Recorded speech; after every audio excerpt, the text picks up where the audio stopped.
¿cómo están? Mi nombre es Sara Calderón Álvarez.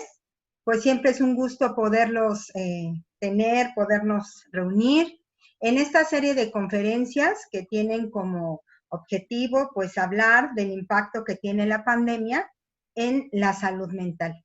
Este es nuestro cuarto webinar en el que vamos a hablar sobre esquizofrenia.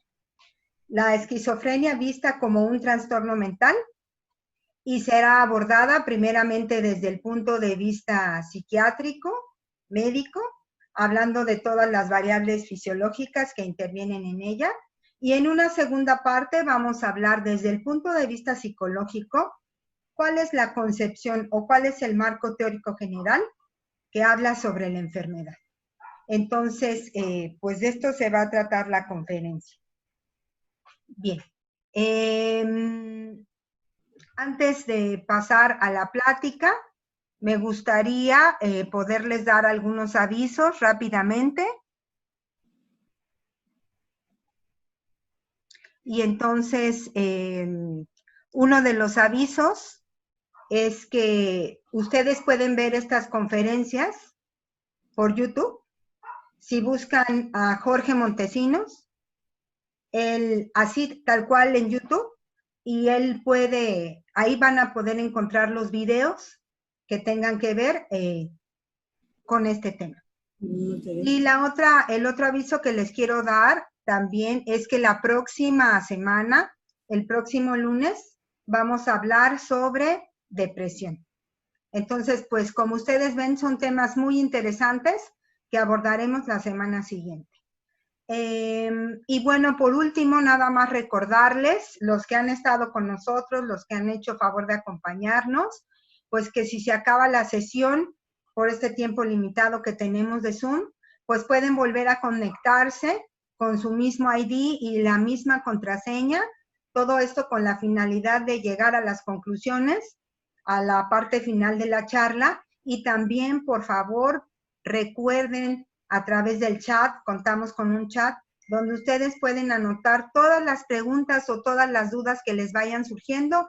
Hasta el final de la conferencia les serán contestadas. Bien, entonces pues vamos a dar inicio a la charla y pues voy a permitirme presentar al doctor Jorge Eduardo Montesinos Balboa. Él es médico psiquiatra, es un médico que tiene también es catedrático, tiene amplia experiencia en la disciplina de la psiquiatría, ha impartido varias conferencias, también ha publicado varios trabajos y pues también es catedrático de la Universidad de Tapachula, Chiapas. Él nos acompaña desde ahí. Entonces, pues doctor, bienvenido y pues adelante. Gracias, licenciada. Buenas tardes. Sí se ve la pantalla, ¿verdad? La pantalla sí, lo que no vemos es su rostro, doctor. No importa eso, no importa. Gracias. No, sí importa, doctor. Pero bueno, adelante. Vamos a hablar sobre el tema de esquizofrenia. La esquizofrenia es un trastorno psiquiátrico, quizá el más importante, tanto que hay algunos autores que mencionan que la psiquiatría existe gracias a la esquizofrenia y que incluso critican, dicen que la esquizofrenia es un invento de los psiquiatras, sobre todo el movimiento antipsiquiátrico que estuvo muy de moda en los años 70 del siglo pasado. Para hablar de esquizofrenia, si ustedes revisan los textos, viene dentro del capítulo de las psicosis, aunque en la actualidad se utiliza con menor frecuencia el término psicosis, el término neurosis. Son términos que desde el punto de vista didáctico pueden sernos muy útiles. Las psicosis, porque la esquizofrenia es una psicosis, implica algunos aspectos. Cuando hablamos del trastorno psíquico, a su izquierda, en la segunda fila, van a ver psicosis. En esta, la capacidad de discriminación entre la realidad externa e interna está alterada, o sea, el paciente psicótico no puede diferenciar correctamente entre lo que es la realidad externa, el mundo real, y la realidad interna que él está viviendo. La capacidad de comunicación en la esquizofrenia y en la psicosis está alterada cualitativamente, sobre todo en la esquizofrenia. ¿Qué significa alterada cualitativamente? que nos cuesta trabajo entenderlo. El paciente psicótico nos habla de cosas, de fenómenos que nosotros podemos no entender porque no los hemos vivido nunca y probablemente no los vamos a vivir. Entonces eso hace que la comunicación con ellos sea difícil. La conciencia de enfermedad está ausente. El paciente psicótico, por definición, no cree estar enfermo, se niega la posibilidad de estar enfermo, entonces no tiene conciencia de enfermedad. Y tiene trastornos del comportamiento severos, graves, invalidantes incluso. Eso caracteriza al paciente psicótico, a diferencia del paciente neurótico, que sí discrimina entre la realidad externa e interna. Tiene la capacidad de comunicación alterada, pero cuantitativamente. ¿Qué significa? Que, por ejemplo, muchos podemos tenerle miedo a algunos insectos, como arañas, cucarachas, pero eso tiene cierta medida. En cambio, el paciente neurótico fóbico tiene un temor extremo a las cucarachas o a las arañas, tiene una fobia a las arañas. Ahí está alterado cuantitativamente. El paciente neurótico sí está consciente de que está mal, se siente mal y busca ayuda. Y sus trastornos de comportamiento normalmente no llegan a ser tan graves. Pueden adquirir gravedad, pero no tanto. Y el otro término importante desde el punto de vista didáctico serían los trastornos de la personalidad, donde sí diferencian realidad interna y externa, pueden comunicarse perfectamente, no creen estar enfermos, claro, esto es importante, y pueden ser incluso peligrosos para los demás. El trastorno de personalidad quizá más famoso de las películas es el trastorno antisocial o psicopático de la personalidad. Ellos, por eso, los envían a la cárcel, aunque pueden tener un trastorno psiquiátrico, sí saben lo que hacen, sí son conscientes. Esto los diferencia totalmente de los pacientes psicóticos. Esta tabla está tomada del libro de Pancheri. Bueno, cuando hablamos de esquizofrenia, hay dos autores importantísimos. Emil Kraepelin, que estableció el Tratado de Psiquiatría, que vendría a ser casi como el primer DSM, hizo un trabajo enorme, enciclopédico de los trastornos psiquiátricos. Él le llamó demencia precoz a la esquizofrenia, porque decía que deterioraba al paciente, lo dejaba con un daño cerebral, un daño mental grave, y que además se presentaba precozmente en los adolescentes. Después vendría Eugene Bleuler, que fue el que desarrolló el término de esquizofrenia. Bleuler dijo, ni es demencia ni es precoz. No todos los pacientes esquizofrénicos inician precozmente, sobre todo las mujeres. La edad de inicio en las mujeres es mayor que en los hombres. Ni forzosamente todos van a terminar con un daño grave. Un porcentaje sí, otro no. Esquizofrenia, que le llamó Bleuler, la palabra significa mente dividida, mente desgarrada. Esto ha provocado una confusión. Hay quienes piensan que la esquizofrenia es como las películas estas de fragmentado, que también puede significar mente fragmentada, pero no. La esquizofrenia no tiene nada que ver con el trastorno de personalidad en el que hay una disociación de la personalidad múltiple. Este es otro diagnóstico. La esquizofrenia no tiene nada que ver con eso, aunque su origen etimológico signifique mente dividida. No es el trastorno de la personalidad múltiple, no es la película de fragmentado, o el libro o la película Civil, no corresponde. La esquizofrenia la define el DSM con base en un grupo de síntomas característicos, los síntomas que le llamamos psicóticos, que son las alucinaciones, los delirios, muy característico y que se ha utilizado para el pronóstico, los síntomas negativos, que son el aplanamiento afectivo, la logia, la bulia. Posteriormente voy a explicar a qué me refiero con esos términos. El deterioro en las relaciones sociales, laborales e interpersonales. Estas son las características, lo que define a la esquizofrenia. Y para DSM, estos signos y síntomas deben estar continuos por lo menos durante 6 meses. Es importante comentar que ocurre en todas las culturas y en las zonas del mundo. O sea, no es que haya países donde existe y otros no. Ha existido a través de la historia, pero su definición se hizo en el siglo XIX. La prevalencia es más o menos de 1%. Incluso hay una película, creo que es española, que se llama Esquizofrenia 1%, la encuentran probablemente en YouTube, y le dan mucha importancia a la relación uso de drogas con esquizofrenia. La frecuencia de la enfermedad, pues comparativamente con otros padecimientos, no es tan baja, no es tan alta como puede ser el trastorno depresivo que vamos a revisar la semana próxima, pero tampoco es tan baja. Si ven ustedes, está por encima de la epilepsia, que es una enfermedad frecuente en el país sobre todo. ¿Cuál es la causa de la esquizofrenia? Esta es la gran pregunta que nunca podemos contestar. Nos la hacen con mucha frecuencia los familiares de los pacientes esquizofrénicos. No se conoce la causa.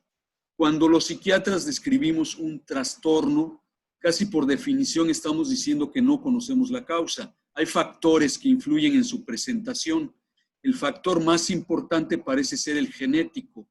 Si una persona tiene en su familia algunos familiares con esquizofrenia, es más probable que desarrolle esquizofrenia, no forzosamente, no se hereda de una manera mendeliana directa, sino parece ser a través de varios genes que se suman.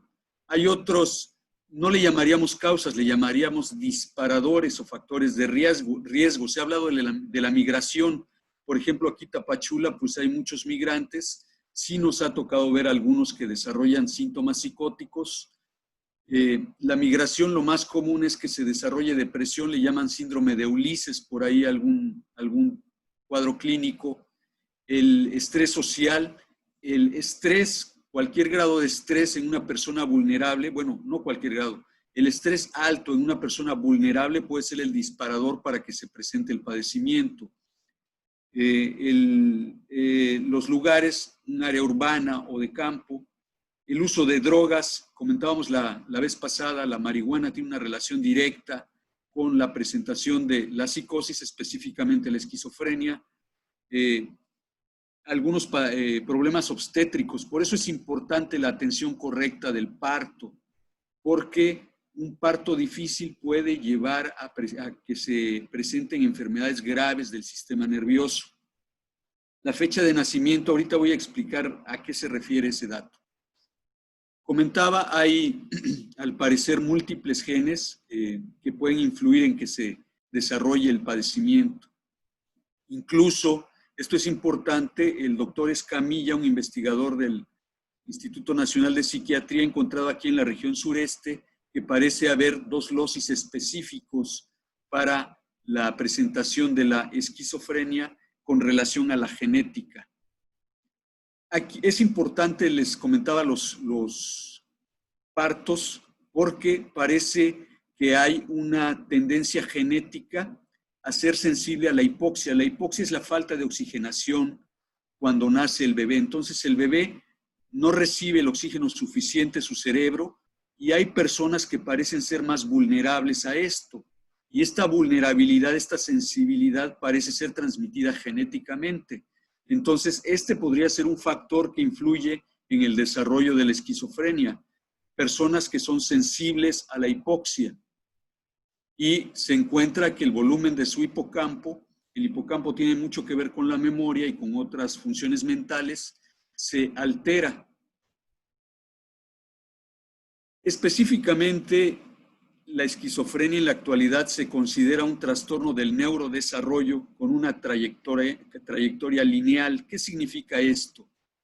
El neurodesarrollo, obviamente, es el desarrollo neuronal, es la evolución gradual en la formación del sistema nervioso. El sistema nervioso no termina de madurar al nacimiento. Es más, los bebés tienen algunos reflejos primitivos que cuando vamos creciendo ya no tenemos. Y el cerebro termina de desarrollarse, de madurar aproximadamente a los 25 años. Entonces, esto es el neurodesarrollo. El neurodesarrollo se inicia con la fecundación y parece ser que el segundo trimestre es muy importante para que el cerebro pueda salir afectado por algunas causas durante la gestación. Y esto podría ser un factor de gran importancia para el desarrollo de la esquizofrenia. Las lesiones cerebrales en el segundo trimestre del embarazo aumentan el riesgo de presentar esquizofrenia en el futuro. Y cuando nos referimos a lesiones cerebrales, no nos estamos refiriendo a traumatismos, forzosamente podría ser, pero también puede ser el estrés emocional grave de la madre. Por eso es tan importante que la madre durante el embarazo tenga un embarazo lo más tranquilo posible.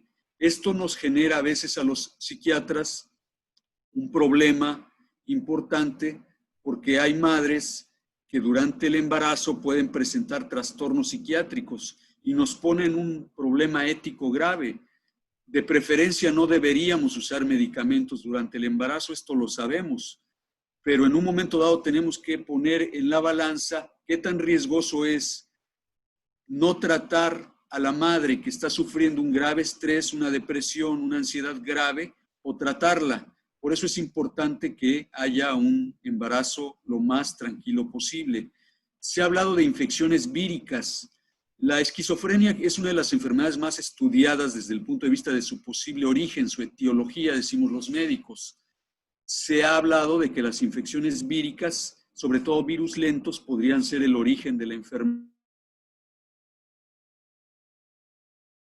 Podrían ser virus lentos, insisto, como el Creutzfeldt-Jakob, que se le llama enfermedad de las vacas locas en relación a los animales, o el virus del SIDA es otro virus lento, se infecta, pero viene a presentarse la enfermedad después de años. Entonces se ha llegado a pensar que podría haber una infección de la madre gestante durante el segundo trimestre y que esta va a depositarse en el cerebro del producto y este va a presentar la enfermedad en la adolescencia. Esta hipótesis es poco probable porque no se han encontrado anticuerpos contra virus ni fragmentos moleculares virales. Eso hace que se considere que es poco probable. Se le ha relacionado con infecciones víricas porque los nacimientos de personas que desarrollan esquizofrenia son más frecuentes en diciembre, en épocas navideñas y en primavera, que es cuando hay gripas. Se han encontrado algunos cambios cerebrales en pacientes esquizofrénicos, pero esto de ninguna manera se reproduce con la suficiente frecuencia como para tratar de que esto nos auxilie en el diagnóstico. El diagnóstico es clínico. Los factores de riesgo para esquizofrenia son un ajuste premórbido deficiente, la disfunción cognitiva, el sexo masculino, las complicaciones obstétricas, ya hablamos de ello, el comienzo precoz y un tamaño ventricular aumentado. Los ventrículos cerebrales son unos espacios donde se acumula líquido cefalorraquídeo. Mal pronóstico de la enfermedad es pacientes con un nivel socioeconómico bajo, que consuman drogas y que lleven un tiempo largo antes del tratamiento. Antes hablábamos de tipos de esquizofrenia, DSM-5 ya cambió esto, hablábamos de esquizofrenias paranoides, hebefrénicas, simples, etc. En la actualidad ya no utilizamos esta terminología. Se habla de que hay una esquizofrenia y que esta tiene 4 fases: premórbida o de riesgo, prodrómica, aguda o primer episodio psicótico, que suele iniciar entre los 15 y los 45 años, y una fase estable o de cronicidad. ¿Cuáles son las características de cada fase? La fase premórbida o de riesgo es, pues, desde el nacimiento, insisto. Son niños que podrían presentar algunos problemas cognitivos o conductuales o del desarrollo. Hay fallas en el desarrollo motor, se han descrito niños torpes, se ha relacionado con alteraciones en el cerebelo, fallas de atención, fallas del lenguaje, sobre todo el receptivo, a veces parecen no entender lo que se les dice, pueden ser retraídos, aislados, con fallas en alcanzar éxitos académicos. Por eso la psiquiatría clásica, mis maestros y muchas veces un servidor, hemos dicho que a veces es preferible un niño inquieto, un niño latoso, que un niño demasiado quieto, que se aísla, que se retrae, porque incluso llegó a hablar de una personalidad premórbida que iba a terminar en esquizofrenia. Esto ya actualmente no se acepta, pero sigue siendo de llamar la atención si se presentan estos datos. En la fase prodrómica suele iniciar en la adolescencia y evoluciona a psicosis. Hay síntomas psicóticos subumbrales y una variedad de alteraciones en diferentes dimensiones del funcionamiento humano. Ahorita mencionamos los síntomas psicóticos subumbrales. Es importante comentar la adolescencia porque parece ser no parece ser, es una etapa de estrés importante para el adolescente. Es cuando hay el baño hormonal que lo empuja a manifestarse sexualmente con quien sea su preferencia sexual. Además hay la necesidad de acercarse a grupos, de establecer relaciones, de alejarse de casa, de los padres. Todo esto causa mucho estrés y puede generar que si esa persona es susceptible, presente la enfermedad. Se ha hablado de un síndrome clínico llamado estado mental en riesgo y se han desarrollado criterios para detectarlo. Estos serían los síntomas psicóticos. Se habla de criterios de riesgo clínico alto y dicen que los que presentan estos criterios, hasta 22% de ellos pueden presentar la enfermedad, y criterios de ultrarriesgo alto. Estos aproximadamente 30% llegan a presentar la enfermedad hasta en 3 años después de haberse detectado. ¿Cuáles son los criterios que utilizamos cuando vemos a jóvenes que buscan atención? Son 3 presentaciones. Síntomas psicóticos atenuados, o sea, son leves, pueden escuchar cosas de vez en cuando, no es tan llamativo el problema, o son muy desconfiados. Puede haber síntomas psicóticos completos. Ahí sí están teniendo alucinaciones auditivas, por ejemplo, de manera muy manifiesta, pero son cuadros breves y autolimitados. Ya es un factor de riesgo muy alto. O bien un deterioro en el funcionamiento del paciente, ya sea en lo escolar o si desafortunadamente tiene que trabajar en lo laboral en un contexto de riesgo genético.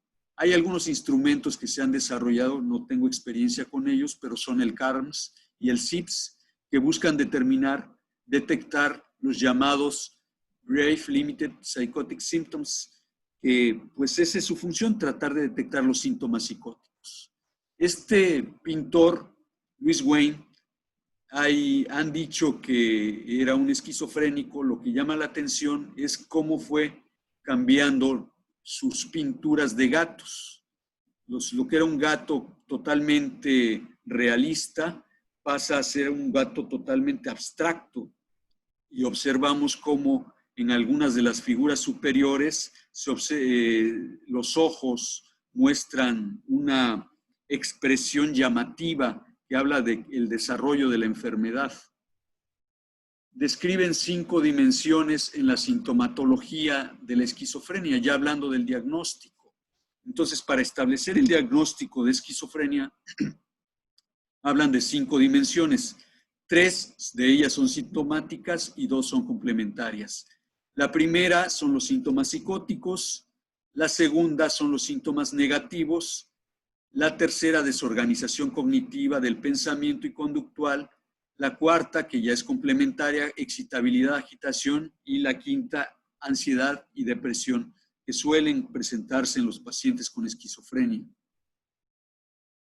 Han elaborado algunas preguntas que nos podrían ayudar, principalmente si no tenemos experiencia suficiente con este tipo de pacientes, ayudarnos a hacer el diagnóstico de esquizofrenia, o por lo menos a sospechar que puede haber ese diagnóstico, y si necesitamos canalizarlo con alguien de mayor experiencia, pues hacerlo. Se le pregunta al paciente si ha tenido visiones o visto cosas que los demás no podían ver, o bien si ha oído ruidos, sonidos o voces que los demás no pueden oír. Si alguna vez le ha parecido que la gente lo sigue o trata de dañarle de alguna manera, o si ha creído alguna vez que tenía poderes especiales como leer la mente de otras personas. Se le pregunta si alguna vez al oír la radio o la TV, ver la TV, le ha parecido que se estaban refiriendo a él o a ella, y si la respuesta es afirmativa a alguna de estas preguntas, hay que preguntarle si estas experiencias influyen en su conducta, o bien le dicen que haga algo, le ordenan muchas veces.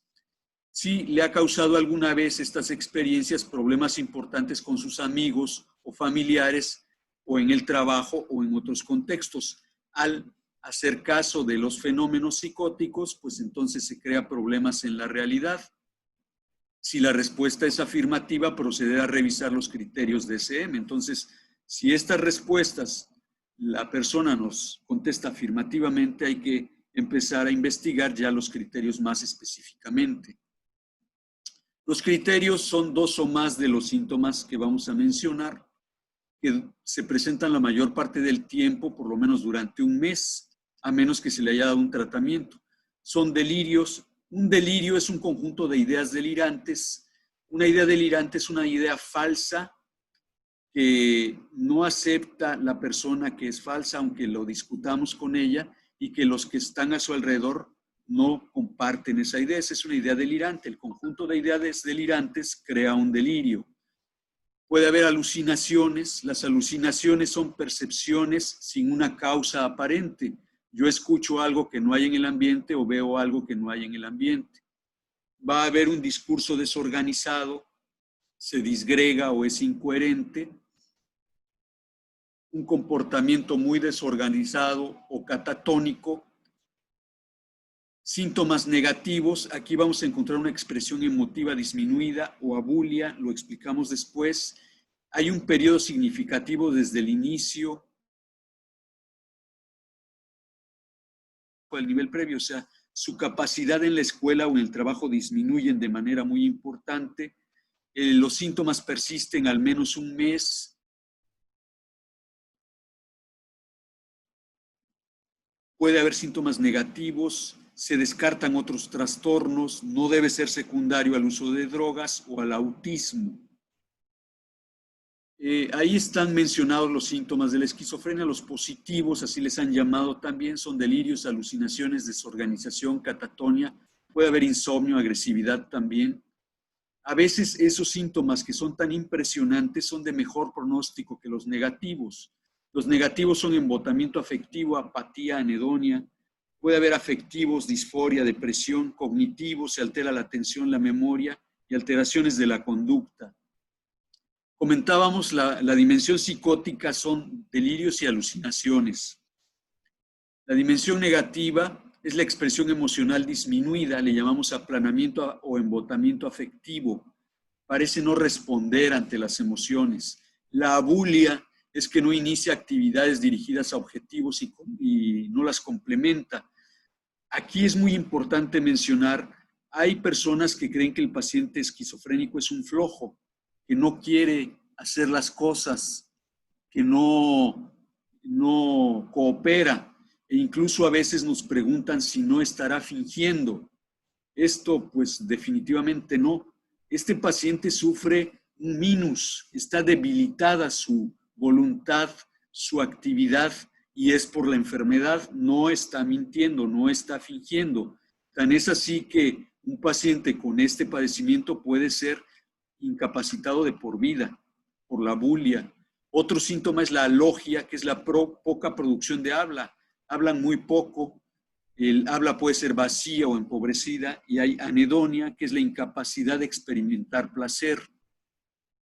En la dimensión de desorganización va a haber habla desorganizada, conducta desorganizada o extravagante, actúan de manera muy extraña, y una afectividad inapropiada, responden de manera inapropiada a lo bueno, a lo malo.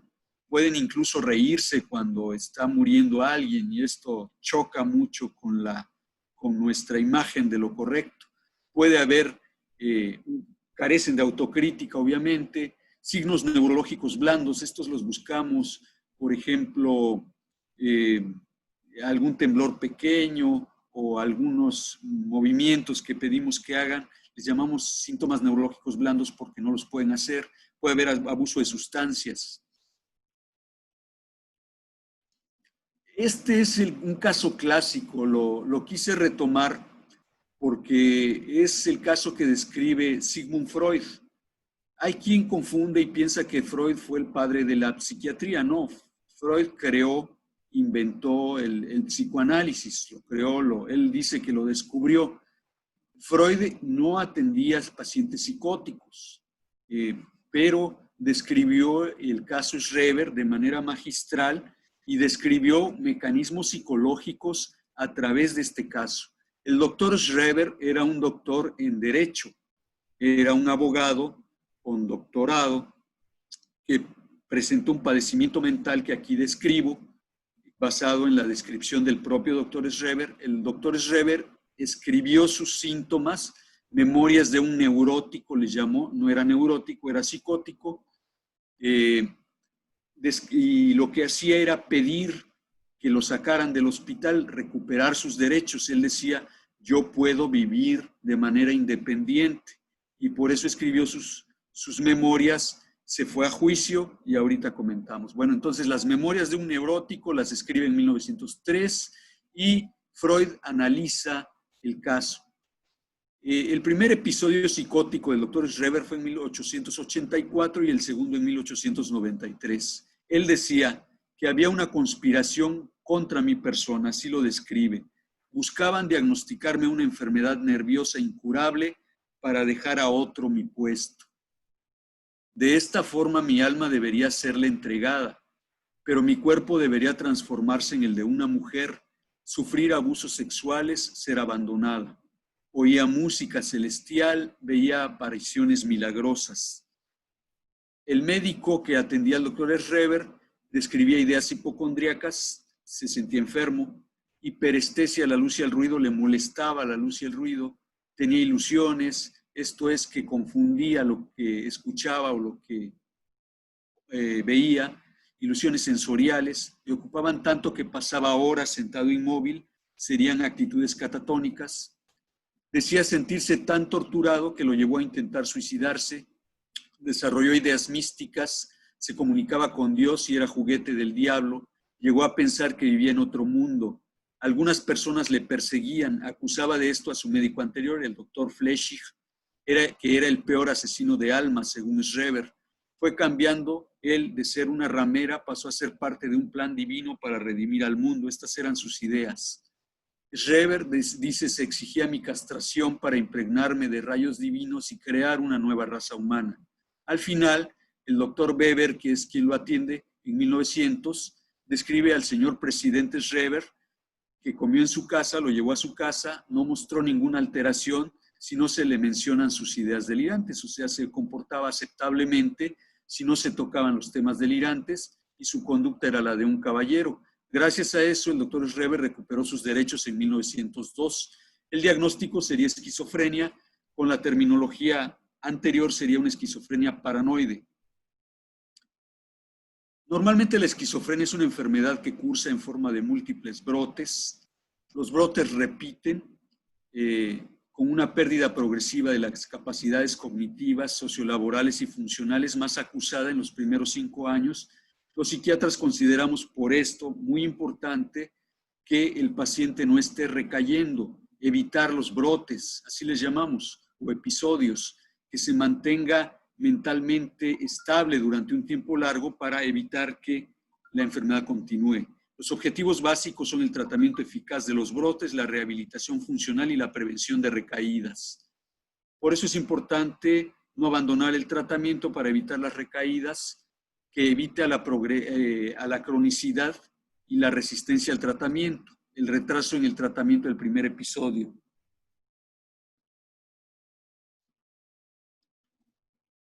Bueno, hay distintos tratamientos que se han intentado, históricamente el choque de insulina, la psicocirugía, actualmente ya no, los fármacos. Principalmente, actualmente, lo que más utilizamos son los fármacos neurolépticos o antipsicóticos. Hay nuevos. Se utiliza en casos muy especiales, tienen que ser bien estudiados, pero con mucho éxito. Es un gran tratamiento la terapia electroconvulsiva y actualmente está utilizándose la estimulación magnética transcraneal.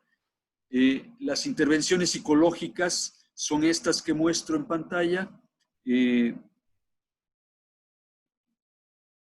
La licenciada Sara, que es psicoterapeuta y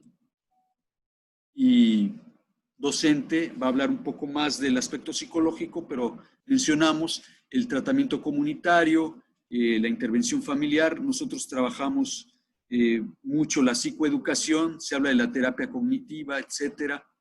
hay tratamientos comunitarios, intervenciones familiares, etc. Pues esto es lo que les quería comentar de la esquizofrenia. Gracias.